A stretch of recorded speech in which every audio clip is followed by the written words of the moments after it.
अगर कोई स्टूडेंट है और वो यूपीएससी एस्पिरेंट है तो उसका टाइम टेबल होता है। सुबह 8 से 9 मुझे पॉलिटी पढ़ना है, 9 से 10 मुझे हिस्ट्री पढ़ना है, फिर उसके बाद में मेरा ब्रेकफास्ट होगा, फिर इस टाइप से वो पूरा रात में सोने से पहले मेरे को करंट अफेयर्स अपने लिखने। अगर आपका टाइम टेबल फिक्स है तो डेफिनेटली आपका यूपीएससी का एग्जाम निकलेगा। पूछूं कि कोई एक स्किल जो हर यूथ को डेवलप करनी चाहिए, किसी भी निश का हो, इट डिपेंड्स, तो फिर क्या होनी चाहिए? Hello everyone, welcome to the folks of India.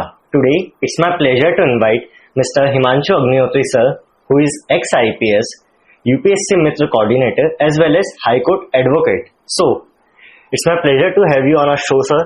Thank you so much for coming sir. Okay, thank you Devraj. So Himanshu sir, first of all I just want to know कि आपकी जर्नी कैसे start हुई as an IPS officer, कैसे वहां तक गए? देखिए, starting में तो मैं स्कूलिंग जो मेरा हुआ 10th तक, उसके बाद में मैंने मैथ सब्जेक्ट लिया, उसके बाद 12th पहुंचे। 12th के बाद में मेरे अंदर ये था कि कभी गवर्नमेंट सर्विसेज में नहीं जाना है, मन में ऐसा कुछ भी नहीं था। मुझे एक इंजीनियर बनना था और मुझे क्या गाड़ियों से, कार बाइक प्यार था। ओके।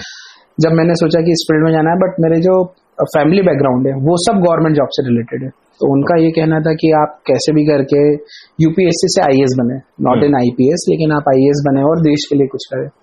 तो शुरुआत में मैंने इंजीनियरिंग किया मैकेनिकल ब्रांच से, बट जब मैं सेकेंड ईयर में आया, थर्ड ईयर में, तब मुझे समझ में आया कि इसके साथ में मैं गवर्नमेंट जॉब भी अगर करूँ तो ज्यादा अच्छा है। ओके। क्योंकि मैकेनिकल इंजीनियरिंग के साथ में जो चीजें मैंने सीखी, तो अधिकतर ये था कि जैसे कार कंपनियां भी अगर आप देखेंगे तो इंडिया की बहुत कम थी उस टाइम पर, जिस टाइम पे मैंने किया था ग्रेजुएशन किया था इंजीनियरिंग के लिए। फिर मैंने स्टार्ट किया दिल्ली से प्रिपरेशन करना। जब ऑप्शनल की बात आई तो मेरा ये था कि क्या सब्जेक्ट लिया जाए, क्योंकि मेरा तो मैकेनिकल इंजीनियरिंग था, बट मैंने उसको ड्रॉप करके मैंने एक बार हिस्ट्री से और एक बार पब्लिक एडमिनिस्ट्रेशन से, पब्लिक जो सब्जेक्ट होता है, ये मैंने ऑप्शनल दिया है। इस तरीके से मेरा एग्जाम निकला, पहली बार निकला, दूसरी बार निकला, मैंने 3 बार एग्जाम दिया है इसका, 2 बार मेरा इंटरव्यू भी रहा है। ओके।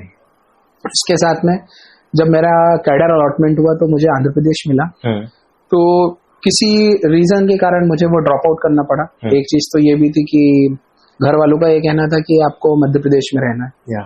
एक मैं सिंगल चाइल्ड भी, टाइम पे इतनी ज्यादा एज भी नहीं थी, 8 से करीबन 6-7 साल पुरानी बात है, 8 साल पुरानी बात है। तो उनका ये कहना था कि आप मध्य प्रदेश में ही रहें। और फिर उसके बाद में मेरे फादर भी पुलिस में ही हैं और मेरा यहाँ पर कुछ लैंड भी है जिसमें हम लोग खेती वगैरह भी करते हैं, तो उनका ये था कि सारी चीजें अगर यहाँ है तो तुम आंध्र प्रदेश पे जाना चाहते हो। उसके बाद में मेरे मन में एक चीज आई कि ये तो हो गया IPS वाला बैकग्राउंड और सारी चीजें, बट वो बच्चे जिनको प्रॉब्लम्स आती हैं UPSC के लिए कि कैसे प्रिपरेशन करें, उसके लिए मैंने क्या किया कि कोचिंग इंस्टीट्यूट चालू किया 2017 में। तब हम लोगों ने ये स्टार्ट किया कि जितने भी UPSC के बच्चे रहेंगे जो रियल में एस्पिरेंट है, UPSC एस्पिरेंट है, सभी बच्चों के लिए नहीं, जो रियल में UPSC एस्पिरेंट है, उन बच्चों के लिए एक पेपर रखा जाएगा MCQ का, 100 क्वेश्चन का, जो उसमें पास होता है उस बच्चे को हम यहाँ पे 5 बच्चों का एक बैच बनाएंगे और 1-to-1 क्वेश्चनिंग और आंसरिंग करके उन बच्चों को पढ़ाना स्टार्ट करेंगे। ये चीज हमने स्टार्ट किया, तब से उसको मैं चालू करते हुए लेकर आया, आज स्टार्टअप किया और आज करीबन 2023 है। कई बच्चे, बहुत सारे स्टूडेंट भी हैं मेरे जो कि अलग अलग फील्ड में, ऑफिसर्स भी हैं। और इसके साथ में फिर हमने अभी 2022 में, हमें पता नहीं था 22 में कि पहले तो हमारे जो मेयर साहब थे वो एक एडवोकेट थे, हमें पता नहीं था कि आगे मेयर बनेंगे। 22 में उनका मेयर का इलेक्शन होता है और वो काफी टाइम से मेरे से जुड़े हुए थे। उनका ये कहना था कि हिमांशु अपने निःशुल्क बच्चों के लिए UPSC की प्रिपरेशन करानी है। उसके लिए फिर हम UPSC मित्र लाए, जिसको हमने 26 जनवरी 2023 को लॉन्च किया। इस तरीके से बच्चों के लिए काम कर रहे हैं। इसमें 1000 बच्चों को निःशुल्क UPSC की प्रिपरेशन कराई जाएगी। Okay, that's great sir. And sir, एक जो जनरल लाइफ में सभी जो एस्पिरेंट है UPSC के, एक क्वेश्चन जरूर रहता है कि UPSC में फर्स्ट ईयर में जब एंटर करते कोचिंग्स में कि अब एंट्री कर ली कि अब UPSC क्लियर करनी है, टाइम बढ़ता जाता है, कभी प्रीलिम्स निकल रही, कभी नहीं निकल रही, जैसे जैसे मेंस पे पहुंचते हैं तो वैसे वैसे कई बार से कॉन्फिडेंस भी कम होता जाता है। ठीक है। सो सर, जैसे जिसके 4-5 इयर्स ऑलरेडी इस चीज में लग गए हैं, अब वो मेंटली किस टाइप का डिसीजन ले कि आगे भी उसे करना है या फिर क्विट बैक हो जाए? देखिए, 2 चीज होती है। एक तो आपने बोला उस बच्चे को 5 साल लग गए, उस बच्चे को 5 साल क्यों लगे? एक तो रीजन ये आता है सबसे पहले, अगर वो यूपीएससी एस्पिरेंट है और वो रियल में यूपीएससी की प्रिपरेशन कर रहा है तो उसका सिलेक्शन होना चाहिए। पहली चीज तो ये आती है। या फिर उसकी जो प्रिपरेशन हो रही थी उसमें कुछ कमी रह गई है, क्योंकि 5 साल एक बहुत सफिशिएंट टाइम होता है, 3 से 5 साल जिसमें आपका सिलेक्शन हो जाए। तो इसमें कहीं ना कहीं हमें ये भी देखना पड़ेगा कि बच्चे ने जिसके द्वारा जो भी उसका गुरु है वहां पर, या जो भी उसे उस चीज के लिए प्रिपरेशन के लिए तैयार कर रहा है, वो उसे सही चीज का मार्गदर्शन कर भी पा रहा है या नहीं कर पा रहा है। पहली चीज तो ये होती है। दूसरी चीज, वो बच्चा जो चीज पढ़ रहा है क्या वो उसके सिलेबस में आएगी, क्योंकि बहुत सारे बच्चे ऐसा होते हैं कि यूपीएससी में आने के बाद में यूपीएससी सिलेबस इतना ज्यादा कि आप उसको चाहे भी तो कम नहीं कर सकते। तो कई बार क्या होता है, जैसे आपको एक एग्जांपल मैं देता हूँ कि हिस्ट्री का एग्जांपल देता हूँ जो मेरे टाइम पे हुआ था। कि मेरे जो सर थे, मैंने उनसे बोला कि सर मुझे हिस्ट्री में बहुत ज्यादा इंटरेस्ट है, तो महात्मा गांधी के ऊपर बुक आती थी, गांधी जी के ऊपर। मुझे वो बुक दी गई और मैंने उस बुक को 3 महीने पढ़ा। अब मुझे बाद में ये चीज समझ में आई कि उस बुक को मुझे सिर्फ 10 दिन से ज्यादा नहीं पढ़ना था, लेकिन मेरा इंटरेस्ट था, मैंने उसको 3 मंथ पढ़ लिया। अब वो तो मेरे को कहीं ना कहीं सिलेबस में मिल ही नहीं रहा है ना। तो यूपीएससी में जो सिलेबस है, तो सिलेबस वाइज पढ़ा जाए और उसके लिए एक टाइम टेबल बनाया जाए, तब जाके आप उस एग्जाम को क्रैक कर पाएंगे। सेकंड चीज आपकी आती है कि आपने बोला मोटिवेशन, मतलब बच्चा कई बार डिप्रेस हो जाता है पढ़ के, तो उसके लिए मोटिवेशन के लिए आजकल यूट्यूब पे या फिर इंस्टाग्राम में इतनी सारी रील्स बन जाती हैं कि आप उनको देख के यूं भी आप एक स्तर पर आ जाते हो। और साथ में आप अपनी लाइफ में किसी ना किसी ऑफिसर से मिलते रहें, या फिर आप उसके साथ में जो भी वो काम कर रहे हैं उसको देखते रहें, तो आपका मोटिवेशन बना रहेगा। और अधिकतर यूपीएससी में मैंने ये चीज देखा है कि पहले ऐसा होता था कि बीए और आर्ट्स वाले बच्चे आते थे, आजकल इंजीनियरिंग वाले बच्चे सबसे ज्यादा आते हैं, खासकर आईआईटी। जैसे ये ट्रेंड में मतलब चेंज भी मतलब क्यों आ रहा है? ये ट्रेंड में चेंज इसलिए आ रहा है क्योंकि पहले क्या होता था कि जितने भी बच्चे होते थे सिर्फ बीए वाले आते थे। अब क्या होता है, इंजीनियरिंग करने के बाद में, जैसे as an IITian, as an NITian, आप जैसे यूपीएससी की तरफ जाते हो, उसके बारे में आप सुनते हैं कि एक कहीं ना कहीं फेम और पावर की बात की जाए, तो वो आपको यूपीएससी में मिलता है कि एक आईपीएस ऑफिसर है तो उसका कितना अच्छा फेम होगा, एक आईएएस ऑफिसर है तो उसका कितना अच्छा फेम होगा। यही सेम चीज अगर आप प्राइवेट जॉब में लंदन, न्यूयॉर्क, पेरिस कहीं पे भी जॉब करते हैं, वहां पे जाने के बाद में भी आपको वो चीज नहीं मिलती जो चीज आपको इसमें मिलती है। क्योंकि आप, जैसे इसका एक एग्जांपल देता हूँ, एक मेरे भैया हैं, बचपन से मैंने उनको देखा, अभी वो स्वीडन में है। उन्होंने 2004 में इलेक्ट्रिक ब्रांच से इंजीनियरिंग किया था। वो स्वीडन में उनका प्लेसमेंट हुआ और वो वहां पे रहने लग गया। शुरू में उनको बहुत खुशी हुई कि आज मैं स्वीडन में आया हूँ और इतना अच्छा लग रहा है मुझे। जैसे उनको 2 साल 4 साल हुए तो उन्होंने एक कार खरीदी, स्कोडा कंपनी की, कोई इतनी बड़ी कंपनी की नहीं। अब वो फोन लगा के ये बोलते हैं, बोले यार कैसे हो हिमांशु? मैंने बोला बढ़िया। बोले यार मैंने भी कार खरीदी पर किसी को दिखा ही नहीं पा रहा हूँ। तो एक जो बच्चों के अंदर चीज होती है ना, एक स्टूडेंट के अंदर भी होती है कि अगर मैंने एक फोन भी खरीदा है तो कम से कम अपने दोस्तों को तो दिखाऊं, बताऊं। अब उनका ये है कि मैंने कार वहां खरीदी है और खर्चा इतना कर दिया और मैं कमा इतना रहा हूँ, लेकिन यहाँ आता हूँ तो मैं लोकल घूमता हूँ। तो लोगों को ऐसा लगता ही नहीं कहीं से कहीं तक कि मेरा वहां पर रह के अभी 25-25 लाख रुपए का पैकेज है। उनको तो ये लग रहा है यहाँ पर आके तो ये बस वो में घूम रहा है। अब वो बार बार अपनी कार को स्वीडन से यहाँ तो लेके आ नहीं सकते। अच्छा, वहां एक बार कार खरीद ली तो यहाँ वापस खरीद नहीं सकते हैं, इतना भी नहीं है। तो उनको एक ये भी प्रॉब्लम आती है कि आज मैंने कोई सी चीज ली है, फॉर एग्जाम्पल उन्होंने एक फ्लैट भी लिया है, तो यहाँ से सारे, जैसे वो उज्जैन में रहते थे, तो उज्जैन के सारे लोगों को ले जाके वो फ्लैट नहीं दिखा सकते ना स्वीडन में, पॉसिबल ही नहीं है। और जब वो यहाँ पर आते हैं तो उनको पता लगता है कि अरे यार बच्चा क्या कर रहा है किसी को कुछ पता ही नहीं। वो तो मींस मॉनेटरी है पर साइकोलॉजिकल सेटिस्फेक्शन नहीं मिल रहा है, नहीं मिल रहा है। और हमारी लाइफ में एक चीज ये होती है कि हमें सेटिस्फेक्शन जरूर चाहिए। आपने कुछ भी लिया है, आपको कम से कम अपने फ्रेंड्स को या आसपास के लोगों को जरूर आप दिखाना चाहते हो। और एक यूपीएससी एक ऐसी चीज है कि अगर आपकी टॉप 50 के अंदर रैंक आती है तो आप जो स्टेट चाहते हो वो स्टेट आपको मिलेगा, और उस स्टेट में अगर आप सेवा करेंगे तो आपको काफी अच्छा लगेगा और आपको सेटिस्फेक्शन मिलेगा। यूपीएससी जहां हम देश की सेवा की बात करें तो आप वो भी कर सकते हैं और आपको एक सेटिस्फेक्शन भी मिलेगा। क्योंकि कई बार क्या होता है कि जैसे आईटी कंपनीज में भी लोग काम करते हैं तो शुरू में अच्छा लगता है, बहुत सारों ने मुझे बताया, बट बाद में क्या होता है कि सर डेली वही सिस्टम वही चीजें देखना, तो क्या होता है 8-10 साल बाद हर किसी को ऐसा लगता है कुछ चेंजेस आए, बट कुछ चेंजेस आ नहीं रहे। ये चीजें भी रहती है। एंड सर लाइक जो अपना डेली रूटीन जो रहता है आपका, मतलब एक वर्क साइकिल किस टाइप का रहता है आफ्टर बिकमिंग एन ऑफिसर? देखिए वर्क साइकिल क्या हो जाता है उसके लिए भी आपको देखो, पहली बात तो हम स्टार्टिंग में देखें तो शुरू से ही आपका टाइम टेबल होना चाहिए, क्योंकि मेरा एक हमेशा रहता है, हर स्टूडेंट को मैं बोलता हूँ, अगर आपका टाइम टेबल नहीं है तो आप तो यूपीएससी में सिलेक्ट होना बहुत मुश्किल है। डेली टाइम टेबल और daily time table, daily time table. हमारे यहाँ पे हम पॉलिटिशियंस के लिए बोलते हैं कि पॉलिटिशियन अच्छे नहीं होते, ऐसा मैंने काफी लोगों से सुना। बट मैं एक चीज बोलूंगा, हमारे यहाँ के जितने पॉलिटिशियन होते हैं सब टाइम टेबल को फॉलो करते हैं। उनका डेली का शेड्यूल बनता है कि 12 बजे कहाँ जाना है, 12:15 पे क्या करना है। इसी टाइप से अगर कोई स्टूडेंट है और वो यूपीएससी एस्पिरेंट है तो उसका टाइम टेबल होता है, सुबह 8 से 9 मुझे पॉलिटी पढ़ना है, 9 से 10 मुझे हिस्ट्री पढ़ना है, फिर उसके बाद में मेरा ब्रेकफास्ट होगा, फिर इस टाइप से वो पूरा रात में सोने से पहले मेरे को करंट अफेयर्स अपने लिखने। अगर आपका टाइम टेबल फिक्स है तो डेफिनेटली आपका यूपीएससी का एग्जाम निकलेगा।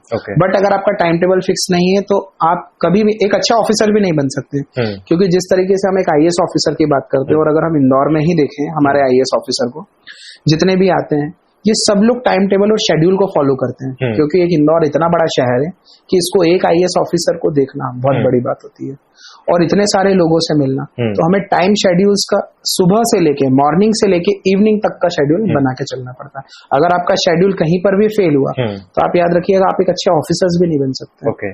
और ऑफिसर बनने के बाद तो आपको और ज्यादा टाइम को फॉलो करना होता है, ये कंपलसरी हो जाता है। इवन आप किसी भी फील्ड के हों, मेरा तो यही कहना होता है कि आप टाइम टेबल को जरूर फॉलो करें, उसके अकॉर्डिंग चलें। And sir, as per your experience, like अगर मैं पूछूं कि कोई एक स्किल जो हर यूथ को डेवलप करनी चाहिए, किसी भी निश का हो, इट डिपेंड्स, तो फिर क्या होनी चाहिए वो? देखो, टाइम। टाइम इज मनी, मैं यही चीज बोलूंगा। अगर आपने अपना टाइम अच्छा बना लिया तो आप लाइफ में बहुत सक्सेस हो जाएंगे, और अगर आपके पास में टाइम ही नहीं है तो फिर कहीं ना कहीं फेलियर होते हैं लाइफ में, क्योंकि 24 आवर्स से उसी में सारा काम करना है, और मनी से ज्यादा वैल्यू टाइम की होना चाहिए। तो हर बच्चे को अपना टाइम टेबल और टाइम शेड्यूल्स को जरूर फॉलो करना चाहिए, और जो लोग भी इन चीजों को फॉलो करते हैं वो डेफिनेटली अपनी लाइफ में आगे बढ़ते हैं। एंड सर, अब जैसे एक कंसर्न ये भी रहता है कि जो भी यूथ है, फॉर एग्जांपल, आप उसमें मतलब से एक डार्क साइड भी रहती है कि कई बार मतलब इंडिया में बोलते हैं कि जॉब अपॉर्चुनिटीज नहीं, बट यूथ के अंदर मुझे जहां तक फील होता है कि लाइक वो अपनी स्किल्स पे उतना काम करते नहीं। एग्जैक्टली। तो फिर मतलब आपको क्या लगता है, एक्सपीरियंस है कि यंग जनरेशन किसमें अपनी एनर्जी नहीं डाल रही है? देखिए, जॉब तो है हमारे यहाँ पे, और एक चीज और क्या होती है, जैसे कि अगर हमारे यहाँ पे कोई भी बच्चा है, उसने ग्रेजुएशन कंप्लीट कर लिया 3 इयर्स का, अब उसकी एक्सपेक्टेशन क्या होती है कि मेरी जॉब लगे तो 40 से 50 हजार रुपए की मिनिमम लगे। अब हमारे यहाँ पे जो जॉब है वो मिनिमम स्केल में भी आप देखेंगे तो 10,000, 12,000, 15,000 से शुरुआत होती है। अब बच्चे को चाहिए 40 से 50,000 रुपए की जॉब, वो पॉसिबल है नहीं। फिर जब बात आप स्किल की करते हैं तो बच्चे ने किया क्या, उसको खुद को भी सोचना चाहिए। उसने बीए किया है, बीकॉम किया है, जिस भी फील्ड का किया, तो उसी फील्ड में अगर वो काम करे तो आगे जाएगा। लेकिन अगर उसकी स्टार्टिंग में एक्सपेक्टेशन है कि मेरे को 50,000 रुपीज मिल जाए, तो किस बेस पे मिल जाए? आज मेरे पास ही अगर कोई स्टूडेंट आता है और वो ग्रेजुएट है, और मैं अगर उसको किसी वर्क में रखता हूँ, फॉर एग्जाम्पल उसने बीकॉम किया हुआ है, तो मैं उसे कंप्यूटर का भी अगर वर्क दे देता हूँ तो मैं उसे स्टार्टिंग में किस बेस पे रखूंगा? सीखने के तौर पे 15,000 रुपए मैक्सिमम, इससे ज्यादा तो नहीं। जब वो एक अच्छा काम करेगा तो 5-7 साल में उसकी सैलरी को इंक्रीज किया जाएगा। बट यूथ को क्या हुआ है, स्टार्टिंग में 50,000 रुपए, 40,000 के नीचे की मैं जॉब ही नहीं करूंगा।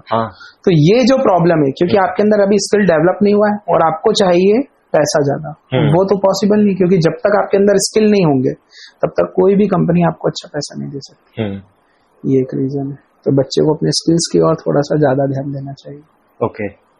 एंड सर, जैसे सोशल मीडिया अभी जो है वो 2 साइडेड सॉर्ड है कि लाइक उसका पॉजिटिव और नेगेटिव इम्पैक्ट भी, बट एज सच कोई पैरामीटर नहीं बना है कि अपन यूट्यूब या फिर इंस्टा या इनको जज कर पाए। सो मतलब ये जैसे यूपीएससी की जर्नी जो रहती है, बहुत सारा डेटा उस पर अवेलेबल है, बट उसका कितना % एक्चुअल में इम्प्लीमेंट होता है कि वो सिर्फ एक मिथ ही है सोशल मीडिया का? सोशल मीडिया तो मिथ ही है, मैं उसको 100% तो कभी भी नहीं बोलूंगा कि अगर सारी चीजें उसमें अवेलेबल होती तो किसी भी बच्चे को कहीं और से मार्गदर्शन की जरूरत ही ना होती। तो वो आप सोशल मीडिया, अच्छा एक चीज और है कि अभी हमारे इंडिया में चल रहा है वेस्टर्न कल्चर को बहुत फॉलो किया जाता है। मैं इसके लिए भी आपको एक बात बताता हूँ कि जब मैंने एक बार मैं अफ्रीका गया, तब की बात बताता हूँ आपको। अफ्रीका में मैंने एक चीज देखा कि वो लोग अपने कल्चर को बहुत फॉलो करते हैं। ठीक है ना? अच्छा, अफ्रीका वगैरह में आप क्या देखोगे, आज भी वो लोग पत्ते पहन लेते हैं। पत्ते समझते हो, लीव्स जो ट्री की होती है, उनको पहन लेते हैं। और जैसे हमारे यहाँ पे कोई सा पब होता है, बच्चे आजकल ज्यादा वहां जाना पसंद करते हैं डांस वगैरह करने के लिए, तो वहां पर क्या होता है, उनका एक स्टेज बन जाता है, उसके ऊपर खड़े होकर अलग अलग टाइप की परफॉर्मेंस करते हैं और लोग उसके लिए टिकट लेके उसके अंदर देखने के लिए जाते हैं, ठीक है ना। अब हमारे यहाँ पर क्या होता है कि जितने भी बच्चे हैं वो सब लोग वेस्टर्न कल्चर को फॉलो कर रहे हैं, इंडियन कल्चर को कोई फॉलो ही नहीं करता है। तो क्या देखा मैंने वहां पे कि जब मैं गया तो उसके टिकट 100 रुपए, 200 रुपए, हजार रुपए भी उसके टिकट लिए जाते हैं। हमारे यहाँ पे कल्चर के नाम पे कुछ भी नहीं चलता। हमारे यहाँ पे हर यूथ को आज के डेट में क्या चाहिए, वेस्टर्न कल्चर। शर्म जैसी भी कई बार फील होती है कि यार अपन आउटडेटेड है। और मेरा ये कहना है कि हमें कभी शर्म नहीं आनी चाहिए। इंडियन कल्चर डेफिनेटली अपने आप में एक बहुत अच्छा कल्चर है। और अभी मैंने बहुत सारे लोगों को देखा है ऑस्ट्रेलिया, स्वीडन, इटली, इसके ये लोग आए प्रवासी भारतीय में इंदौर, ये लोग इंडियन कल्चर को बहुत ज्यादा मानते हैं। खासकर मैंने उनके मुंह से सुना वो शंकर भगवान को बहुत मानते हैं, शिव जी की बात की गई तो मेरे माध्यम से बताया गया कि यहाँ पे एक महाकाल मंदिर है जो शंकर भगवान का ही मंदिर है, आपके शिव जी का ही है। तो वो लोगों को प्रति एक जिज्ञासा है शिव के बारे में जानने के लिए।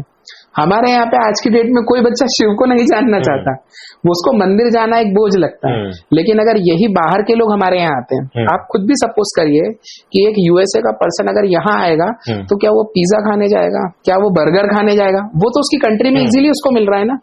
तो वो यहाँ पर आके क्या देखेगा जो चीज उसको यहाँ नहीं मिली है। जैसे फॉर एग्जाम्पल इंदौर के दाल बाफले सबसे ज्यादा स्पेशल क्यों है, रीजन आप ये भी समझिए, क्योंकि उनको वो चीज वहां नहीं मिल रही है, इसलिए वो यहाँ पर आके उसका ट्राई करेंगे। अब आप यहाँ सोचो कि वो यहाँ पे आके पब में डांस करना चाहेंगे या यहाँ घूमना चाहेंगे, तो आप मुझे बताओ ना वो वहां क्यों नहीं कर सकते? और इतना पैसा लगा के यहाँ पे सिर्फ पिज्जा खाने तो नहीं आएंगे ना, आप खुद सोचिए। तो अगर हम हमारे कल्चर को प्रमोट करते हैं तो डेफिनेटली हम लोग बहुत आगे जाएंगे। और हम सभी जितने भी यूथ हैं, हमें कल्चर की तरफ थोड़ा सा ज्यादा ध्यान देना चाहिए, ऐसा है मेरा। सही सब। और सर जो अभी बहुत सारा यूथ में हम सभी में ये चल रहा है work life balance, sorted life होनी चाहिए, 8 घंटे सोएंगे और फिर तो मतलब वो इतना इम्प्रैक्टिकलिटी कैसे प्रमोट हो रही है, मतलब अचीव क्या करेंगे? देखिए प्रॉब्लम सबसे ज्यादा क्या है, टाइम मैनेजमेंट में। तो हमेशा उसी की बात करता हूँ। कोई भी एक स्टूडेंट है वो रात में 9, 10 या 12 बजे तक बाहर घूम रहा है। अब आके सो रहा और सुबह उसको आप बोलोगे 7 बजे उठ जा तो उठ ही नहीं सकता। तो उसने पहले ही अपनी लाइफ में दिनचर्या में क्या कर लिया, 11 बजे सो के उठूंगा, ठीक है। अब जब आप 11 बजे सो के उठ रहे तो आधा दिन तो चला गया ना, बचा क्या? जब तक आपने खाना वाना खाया, उठे, बाकी सारी डेली रूटीन का काम किया, 3 बज गया, शाम हो गई, पता ही नहीं चला दिन कब खत्म हो गया। अगर जब तक आप टाइम रूटीन को बैलेंस नहीं करेंगे, किसी दिन आप लोग 6 बजे सुबह उठ के देखिए, आपको लगेगा ऐसा लग रहा है 3 दिन हो गए एक ही दिन में, खत्म ही नहीं होता खत्म ही नहीं होता है दिन। तो ये अगर मैंने इसलिए शुरू में बोला टाइम मैनेजमेंट डेली रूटीन में बहुत ज्यादा इंपॉर्टेंट है। कल्चर को ज्यादा बढ़ावा दिया जाए, जिस फील्ड में जाना है उसी फील्ड का काम किया जाए और एक अच्छे स्किल्स के साथ किया जाए, तभी आप आगे जाएंगे। अधिकतर बच्चे क्या करते हैं कि पहले चालू किया बीकॉम, फिर किया इंजीनियरिंग, फिर किया एमबीबी, इस तरीके से जो घूमते हुए आते हैं, तो ये प्रॉब्लम है कहीं ना कहीं। तो आप एक सटीक चीज आप समझिए कि आप करना क्या चाहते हैं। जैसे मेरे साथ भी शुरू में प्रॉब्लम आई, मैंने आपको बताया कि मैंने इंजीनियरिंग किया, उसके बाद में मैं यहाँ पर आया हूँ सिविल सर्विसेज में। बट अच्छा, सिविल सर्विसेज के बाद मैं एज एन एडवोकेट क्यों गया? क्योंकि मुझे कॉन्स्टिट्यूशन के ऊपर बहुत ज्यादा पढ़ने की इच्छा हुई। कॉन्स्टिट्यूशन, लॉ एंड ऑर्डर्स, इसके बारे में जैसे एज एन आईपीएस भी मुझे समझ में आया कि लॉ एंड ऑर्डर को फॉलो किया जाता है। तो मुझे ये लगा कि कहीं ना कहीं इसका सिलेबस कहाँ मिलेगा। तो लॉ अगर आप करते हैं तो ये सारा सिलेबस एक बंच के रूप में आपको मिलता है, इसलिए मैंने उसका लॉ को आगे कंटिन्यू किया। बट अगर अपन बात करें तो मेरा यही कहना है कि बच्चे को आज की डेट में तो 5th 6th क्लास से क्लियर हो जाता है कि बच्चे को करना क्या है। तो डेफिनेटली आप जिस फील्ड में जाना चाहते हैं उसी फील्ड का काम करें, पैसे के लिए ज्यादा ना सोचे, काम के लिए काम करें। क्योंकि आज की डेट में यूथ के साथ सबसे बड़ा इशू है कि मुझे पैसे चाहिए। अब आप स्टार्टिंग में आपको आता कुछ नहीं और आप सोचते हैं कि 1 लाख रुपए मंथली कमा लूं, वो पॉसिबल ही नहीं है, क्योंकि आपको पहले कुछ करना भी तो होगा ना उसके लिए। अगर आप इसी चीज को थोड़ा सा एंशिएंट टाइम पे जाते हैं, या आप हमारे पेरेंट्स को ही अगर देखते हैं, उन लोगों ने कितनी मेहनत की थी यहाँ तक आने के लिए, और हम लोगों को ऐसा लगता है कि आज हमने 12th पास आउट किया, अब डायरेक्ट आज 1 करोड़ रुपए कमा लूंगा मैं। पॉसिबल नहीं है ना। आपने सीखा क्या? और आपके जैसे तो बहुत सारे लोग हैं, ये चीज है। ओके, सो सम लाइक ये काफी चीजें रिलेटेबल भी लगी मुझे भी, जो चीजें कर रहे हैं। अब एक साथ जैसे इंदौर 6th टाइम भी क्लीनेस्ट सिटी आया है, बिल्कुल। सो आपको क्या लगता है कि इसके जो पीछे बॉटम 7th टाइम भी आएगा? यस सर, 7th टाइम भी आएगा।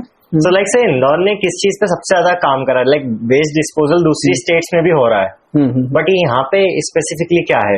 देखिए क्लीनेस्ट की अगर हम बात करें तो जब स्टार्टिंग में इसका शुभारंभ अगर किसी ने किया तो माननीय मोदी जी ने किया। जब वो प्राइम मिनिस्टर बनते हैं तो उस टाइम से उन्होंने स्वच्छता की बात की। अब स्वच्छता में हम लोग इंदौर वाले लोग बहुत पढ़े लिखे लोग हैं, बहुत समझदार लोग हैं, किसी गांव से नहीं आते, इवन गांव के लोग भी अच्छे होते हैं, बट ऐसा नहीं कि उसको समझ में ही नहीं आ रही वो चीज। तो इंदौर में सारे पढ़े लिखे लोग और एक कल्चर्ड लोग रहते हैं। जब उनको बोला गया कि कचरा नहीं फेंकना है तो उन्होंने स्टार्ट किया कचरा रोड पे नहीं फेंकना है। आप जो ये कचरा देखते भी हो कई बार इंदौर में कि इधर उधर पड़ा हुआ मिल जाता है, ये बाहर के लोग फेंकते हैं। मुझे नहीं लगता ऐसा कि इंदौर का व्यक्ति स्वच्छता में इतनी बार नंबर 1 आने के बाद में भी रोड में कचरा फेंकता करता होगा।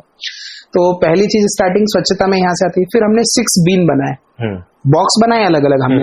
हमने ये चीज देखा कि ग्रीन बॉक्स किस लिए है, गीला कचरा सूखा कचरा का स्टार्टिंग में कहीं से स्टार्ट हुआ है तो वो इंदौर है। यस सर, आपने सुना होगा गीला कचरा और सूखा कचरा। लोग बकेट भी घर में उसी कलर की रखने लगे, उसी कलर के रखने लगे, ब्लू और ग्रीन। तो ये जो स्टार्टिंग हुआ ये इंदौर ने दिया। बाद में दूसरी जितनी भी सिटीज थे उन्होंने इस चीज को फॉलो किया। इसके बाद में अगर हम बात करते हैं, आज ग्रीन की बात चल रही है, अभी एक पर्यावरण मित्र चालू किया है, आज उसकी मीटिंग में मैं गया था, मैंने देखा। इसमें ये बताया गया कि इंदौर के अंदर ग्रीन बेल्ट जो है इसको बढ़ाना है, क्योंकि कहीं ना कहीं जो हमारे यहाँ पे वृक्ष होते हैं, पौधे होते हैं, वो हमें ऑक्सीजन देते हैं, बहुत सारी चीजें देते हैं। तो उन चीजों के लिए उन्होंने बोला कि हमें अब 1 लाख पौधों को लगाना है। 17 तारीख को उसका प्रोग्राम रखा गया है, हरियाली अमावस्या के दिन, और 1 लाख पौधों को लगाना होगा।